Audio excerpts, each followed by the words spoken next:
മുട്ടിൻ്റെ തേയ്മാനം കൊണ്ട് ബുദ്ധിമുട്ടുന്ന ആളുകൾ ഒരുപാടുണ്ട്. അപ്പോൾ പലപ്പോഴും ഇതെന്ത് തരം ചികിത്സ ചെയ്യണം എന്നുള്ള കൺഫ്യൂഷൻ എല്ലാവർക്കും ഉണ്ട്.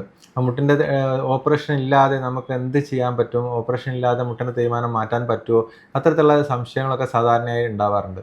അപ്പോൾ മുട്ടിൻ്റെ തേയ്മാനത്തിന് നമുക്ക് ഓപ്പറേഷൻ ഇല്ലാതെ ചെയ്യാൻ പറ്റുന്ന ഏറ്റവും ലേറ്റസ്റ്റ് ആയിട്ടുള്ള അല്ലെങ്കിൽ ഏറ്റവും നൂതനമായിട്ടുള്ള ചികിത്സയാണ് സ്റ്റെം സെൽ ട്രീറ്റ്മെൻറ്റ്. അതായത് എന്താണ് ഈ സ്റ്റെം സെൽ ട്രീറ്റ്മെൻറ്റ്?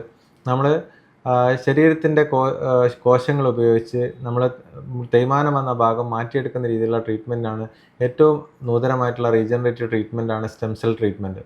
അപ്പോൾ അതെങ്ങനെയാണെന്നുള്ളത് നമുക്കൊന്ന് നോക്കാം.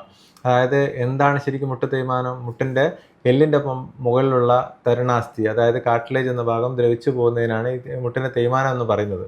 അപ്പോൾ വളരെ കോമൺ ആയിട്ട് നമ്മളൊരു ഏജ് കഴിഞ്ഞ് കഴിഞ്ഞാൽ 50 60 വയസ്സ് കഴിഞ്ഞാൽ എല്ലാവർക്കും വരുന്നൊരു അസുഖമാണ് മുട്ടിൻ്റെ തേയ്മാനം.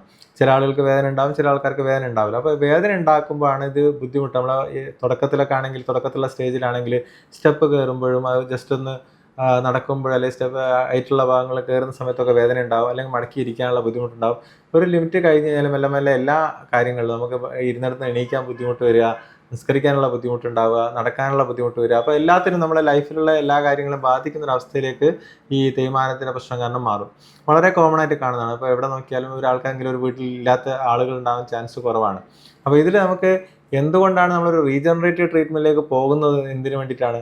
നമുക്ക് നേരത്തെ ഇത് കണ്ടുപിടിച്ച് അത് റീജനറേറ്റ് ചെയ്യുക. അപ്പോൾ ഒരു ഡീജനറേഷനാണ് തേയ്മാനം എന്ന് പറയുന്നത്. അതായത് നമുക്ക് പ്രായത്തിൻ്റെ ഭാഗമായിട്ട് കോശങ്ങൾ നശിച്ചു പോകുന്നതിനാണ് ഡീജനറേഷൻ എന്ന് പറയുന്നത്. അപ്പോൾ അതിൻ്റെ ഭാഗമായിട്ടാണ് തേയ്മാനം വരുന്നത്. അപ്പോൾ അത് തിരിച്ചു കൊണ്ടുവരാനാണ് നമ്മൾ എപ്പോഴും ഒരു ഡീജനറേറ്റ് ചെയ്ത ഭാഗം, തേയ്മാനം വന്ന ഭാഗം തിരിച്ചു കൊണ്ടുവരാൻ പറ്റുന്ന സ്റ്റേജിലാണെങ്കിൽ അത് തിരിച്ചു കൊണ്ടുവരാൻ വേണ്ടി ശ്രമിക്കുന്നതാണ് എപ്പോഴും ഏറ്റവും ഉചിതമായ ട്രീറ്റ്മെൻറ്റ് വരുന്നത്. അതുകൊണ്ട് തന്നെയാണ് ഇപ്പോൾ ഈ റീജനറേറ്റീവ് മെഡിസിൻ ഇത്രയും അഡ്വാൻസ്ഡ് ആയിട്ട് വരുന്നത്. അപ്പോൾ അതിൽ ഏറ്റവും അഡ്വാൻസ്ഡ് ആയിട്ടുള്ള ട്രീറ്റ്മെൻറ്റാണ് ഈ സ്റ്റെം സെൽ ട്രീറ്റ്മെൻറ്റ്. നമ്മൾ PRPനെ കുറിച്ച് നമ്മളെല്ലാവരും കേട്ടിട്ടുണ്ടാവും. സ്വന്തം ബ്ലഡ് എടുത്തിട്ട് അതിൽ പ്ലേറ്റ്ലെറ്റ് റിച്ച് പ്ലാസ്മ എടുത്തിട്ട് നമുക്ക് തിരിച്ച് ജോയിൻറ്റിനുള്ളിലേക്ക് ഇഞ്ചെക്ട് ചെയ്യുന്നൊരു ട്രീറ്റ്മെൻറ്റാണ് PRP. അപ്പോൾ പലപ്പോഴും ഗ്രേഡ് 1, 2 എന്നുള്ള സ്റ്റേജിലാണെങ്കിൽ നമുക്ക് ഏറ്റവും നല്ല ട്രീറ്റ്മെൻറ്റ് ഓപ്ഷൻ ഇപ്പോഴും PRP ആണ്. ഏറ്റവും കോസ്റ്റ് ഇഫക്റ്റീവായിട്ട് ചെയ്യാൻ പറ്റുന്ന ഏറ്റവും നല്ലൊരു ട്രീറ്റ്മെൻറ്റ് ഓപ്ഷൻ PRP തന്നെയാണ്.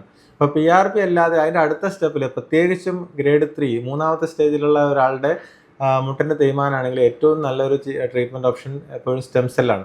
അപ്പോൾ എന്തുകൊണ്ടാണ് സ്റ്റെം സെൽ ഏറ്റവും നല്ല ട്രീറ്റ്മെൻറ്റ് ഓപ്ഷൻ ആവുന്നത്?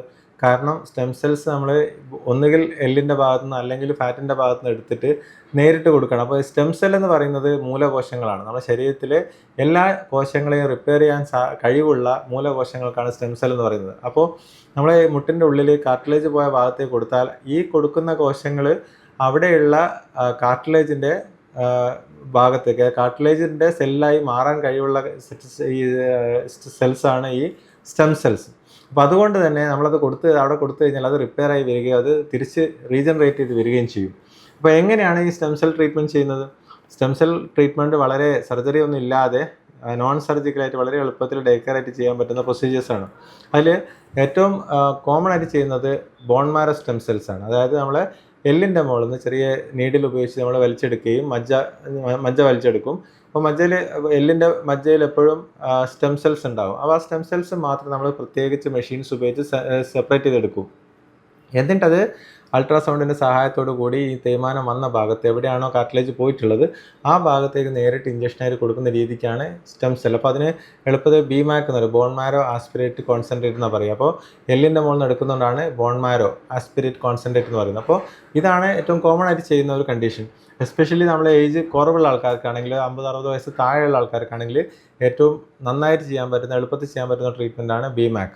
അപ്പോൾ BMACൻ്റെ ഒരു പ്രത്യേകത എന്താണെന്ന് വെച്ചാൽ അത് വളരെ ലോക്കൽ അനസ്തേഷ്യ മാത്രം കൊടുത്ത് തരിപ്പിച്ചിട്ട് നമുക്ക് എല്ലിൻ്റെ മുകളിൽ നിന്ന് ആസ്പിറേറ്റ് ചെയ്തെടുക്കാനും അത് നേരിട്ട് ഈ മെഷീൻസ് ഉപയോഗിച്ച് സെപ്പറേറ്റ് ചെയ്ത് അങ്ങനെ ആ ഒരു പരിക്ക് പറ്റിയ ഭാഗത്തേക്ക് കൊടുക്കാൻ പറ്റും. അപ്പോൾ അത് പെട്ടെന്ന് തന്നെ ഒറ്റ സിറ്റിംഗ് ചെയ്താൽ തന്നെ നമുക്ക് ഈ PRP പോലെ റിപ്പീറ്റഡായി ചെയ്യേണ്ട ആവശ്യമില്ല. ഇത് ഒരു സിറ്റിങ്ങിലൂടെ തന്നെ നമുക്ക് ആ ഒരു മുട്ടിൻ്റെ തേയ്മാനത്തിന് മാറ്റം വരിക. അത് എക്സ്റേയിലോ അല്ലെങ്കിൽ MRIയിലോ മാറ്റം കാണിക്കുന്ന രീതിയിലുള്ള മാറ്റങ്ങൾ തന്നെ ഒരു വർഷം കൊണ്ട് നമുക്ക് എക്സ്റേ അല്ലെങ്കിൽ MRI റിപ്പീറ്റ് ചെയ്ത് കഴിഞ്ഞാൽ ആ മുമ്പുണ്ടായിരുന്ന തേയ്മാനം മാറി ഒരു ലെവലിലേക്ക് തേയ്മാനം മാറി വന്നായിട്ട് നമുക്ക് കാണാൻ പറ്റും. അതാണ് ഇത്തരത്തിലുള്ള ട്രീറ്റ്മെൻറ്റ് കൊണ്ടുള്ള മെച്ചം. അതാണ്. അപ്പോൾ എന്താണ് ഇതിന് സർജറി വേണ്ട, കട്ട് ചെയ്യേണ്ട ആവശ്യമില്ല, എവിടെയും ഒരു ഇൻസിഷനോ കാര്യങ്ങളോ ഒന്നും ഉണ്ടാവില്ല. എല്ലാം നീഡിൽ ത്രൂ ഉള്ള പ്രൊസീജിയറാണ്. എല്ലാം ഗൈഡഡ് ആയിട്ടുള്ള പ്രൊസീജിയറാണ്. നമ്മൾ എല്ലിൻ്റെ മുകളിൽ നിന്ന് എടുക്കുന്നതും അതുപോലെ തന്നെ ഈ മുട്ടിൻ്റെ ഉള്ളിലേക്ക് കൊടുക്കുന്നതെല്ലാം ഒന്നുകിൽ എക്സ്റേയുടെയോ അല്ലെങ്കിൽ അൾട്രാസൗണ്ടിൻ്റെയോ സഹായത്തോടു കൂടിയാണ് ചെയ്യുന്നത്. അപ്പോൾ എവിടെയും നമുക്ക് ഒരു ഡാമേജ് എല്ലിനോ അല്ലെങ്കിൽ നെർവിനോ ഡാമേജ് വരുന്നതോ ആവശ്യം വരുന്നില്ല. അപ്പോൾ ഇത്തരത്തിലുള്ള ഒരു വളരെ സിമ്പിളായിട്ട് ചെയ്യാൻ പറ്റുന്ന ഒരു പ്രൊസീജിയറാണ്. കോസ്റ്റ് സർജറി ആയിട്ട് കമ്പയർ ചെയ്യുമ്പോൾ വളരെ കുറവാണ്.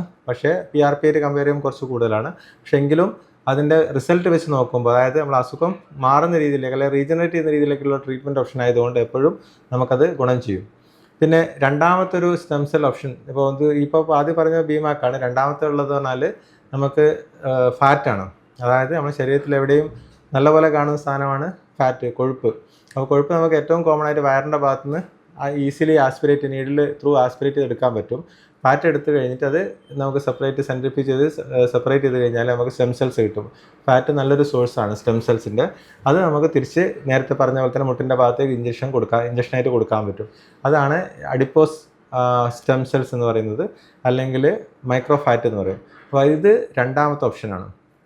ഇത് രണ്ടും നമുക്ക് മുട്ടിൻ്റെ തേയ്മാനത്തിന് വളരെ ഇഫക്റ്റീവായിട്ടുള്ള, നമ്മൾ പഠനങ്ങൾ തെളിയിച്ച പ്രകാരം തന്നെ ഇഫക്റ്റീവായിട്ടുള്ള ഒരു ട്രീറ്റ്മെൻറ്റ്, റീജനറേറ്റ് എടുക്കാനുള്ള ട്രീറ്റ്മെൻറ്റ്. അതും ഫാറ്റിൻ്റെ കാര്യത്തിലും ഡേ കെയർ പ്രൊസീജിയറാണ്. നമ്മൾ നേരിട്ട് ഫാറ്റ് ആസ്പിറേറ്റ് ചെയ്യുന്നു, അത് സെൻട്രിഫ്യൂജ് ചെയ്ത് മൈക്രോണൈസ് ചെയ്ത് ചെറിയ പാർട്ടിക്കിളാക്കിയിട്ട് സ്റ്റെം സെൽ മാത്രമായിട്ട് സെപ്പറേറ്റ് ചെയ്ത് നമുക്ക് ആ മുട്ടിൻ്റെ ഉള്ളിലേക്ക് നേരിട്ട് ഇഞ്ചക്ഷനായിട്ട് കൊടുക്കുന്നു. അപ്പോൾ ഇത് സെയിം ഡേ തന്നെ വന്നിട്ട് നമ്മൾ ചെയ്ത് അന്ന് തന്നെ വീട്ടിൽ പോകാൻ പറ്റും. ചെയ്ത് കഴിഞ്ഞാൽ 4-5 ദിവസം വീട്ടിൽ റെസ്റ്റ് എടുത്ത് കഴിഞ്ഞാൽ സാധാരണ രീതിയിലേക്ക് ജോലിയിലേക്ക് തന്നെ സ്റ്റാർട്ട് ചെയ്യാൻ പറ്റും. അപ്പോൾ ഇത് രണ്ടിനും നമുക്ക് എവിടെയും ഒരു സർജറിയോ കാര്യങ്ങളോ ആവശ്യമില്ല. അതുപോലെ തന്നെ ശരീരത്തിന് സൈഡ് എഫക്റ്റ് ഇല്ല. സ്വന്തം ശരീരത്തിന് എടുക്കുന്ന സാധനം ആയതുകൊണ്ട് നമ്മൾ ശരീരത്തിന് സൈഡ് എഫക്റ്റ് കാര്യങ്ങൾ പറയാനില്ല. സർജറി ഒരു കട്ടിങ് വരുന്നില്ല, അല്ലെങ്കിൽ ഒരു പെയിന് മാറ്റാൻ വേണ്ടി മാത്രമുള്ള പ്രൊസീജിയറല്ല. ഇത് പ്രധാനമായിട്ടും അസുഖത്തിനെ റിവേഴ്സ് ചെയ്യുന്ന, റീജനറേറ്റ് ചെയ്യുന്ന രീതിയിലുള്ളൊരു ട്രീറ്റ്മെൻറ്റ് ഓപ്ഷനാണ്. അപ്പോൾ ഏറ്റവും അഡ്വാൻസ്ഡ് ആയിട്ടുള്ള ഈ 2 ട്രീറ്റ്മെൻറ്റ് ഓപ്ഷൻസ്, അതായത് BMAC അല്ലെങ്കിൽ ബോൺ മാരോ സ്റ്റെം സെൽസ്, അല്ലെങ്കിൽ അഡിപ്പോസ് ടിഷ്യൂ ഫാറ്റ് എന്ന് പറയും, അതായത് മൈക്രോ ഫാറ്റ് ആയിട്ടുള്ള അഡിപ്പോസ് ഡിറൈവ്ഡ് സ്റ്റെം സെൽസ്, ഇത് രണ്ടും നമുക്ക് ഇന്ന് അവൈലബിൾ ആയിട്ടുള്ളതിൽ ഏറ്റവും അഡ്വാൻസ്ഡ് ആയിട്ടുള്ള മുട്ടിൻ്റെ വേദനയ്ക്കുള്ള ട്രീറ്റ്മെൻറ്റാണ്, റീജനറേറ്റീവ് ട്രീറ്റ്മെൻറ്റ് ഓപ്ഷൻസാണ്. അപ്പോൾ എപ്പോഴും നമ്മൾ എൻ്റെ മുട്ട് തേയ്മാനം 2ാമത്തെ സ്റ്റേജിലാണ് അല്ലെങ്കിൽ 3ാമത്തെ സ്റ്റേജിലാണ്, ഇനിയിപ്പോൾ എനിക്ക് അടുത്ത സ്റ്റേജിലേക്ക് സർജറി ചെയ്യുക മാത്രമാണ് ഓപ്ഷൻ എന്നുള്ള രീതിയിലേക്ക് ചിന്തിച്ചിരിക്കാതെ നമ്മൾ ഈ സമയത്ത് തന്നെ അത് റീജനറേറ്റ് ചെയ്യാനുള്ള ട്രീറ്റ്മെൻറ്റ് ഓപ്ഷൻസിനെ കുറിച്ച് ആലോചിക്കുക, അതിനെക്കുറിച്ച് പഠിക്കുക. എന്തൊക്കെയാണ് റീജനറേറ്റീവ് ഓപ്ഷൻസ് ഉള്ളത് അതിനെക്കുറിച്ച് പഠിക്കുകയും അത് ഓപ്റ്റ് ചെയ്യുക എന്നുള്ളതാണ് ഏറ്റവും പ്രധാനമായിട്ട് നമ്മൾ ശ്രദ്ധിക്കേണ്ടത്. അപ്പോൾ അങ്ങനെ ആകുമ്പോൾ നമുക്കത് ഗ്രേഡ് 4ലേക്ക് പോകുന്നതും ഒരു സർജറിയിലേക്ക് പോകുന്നതും തടയാൻ കഴിയും. അതുപോലെ തന്നെ നമ്മളെ മുട്ടേനെ നമുക്ക് റീജനറേറ്റ് ചെയ്ത് ഉപയോഗിക്കാൻ പറ്റും. നമ്മളെല്ലാ കാര്യങ്ങളും ചെയ്യാൻ പറ്റുന്ന രീതിയിലേക്ക് നമുക്ക് കൊണ്ടുവരാൻ പറ്റും. അപ്പോൾ ഇത്തരത്തിൽ മറ്റൊരു വീഡിയോയുമായി ഞാൻ വീണ്ടും വരാം. നന്ദി.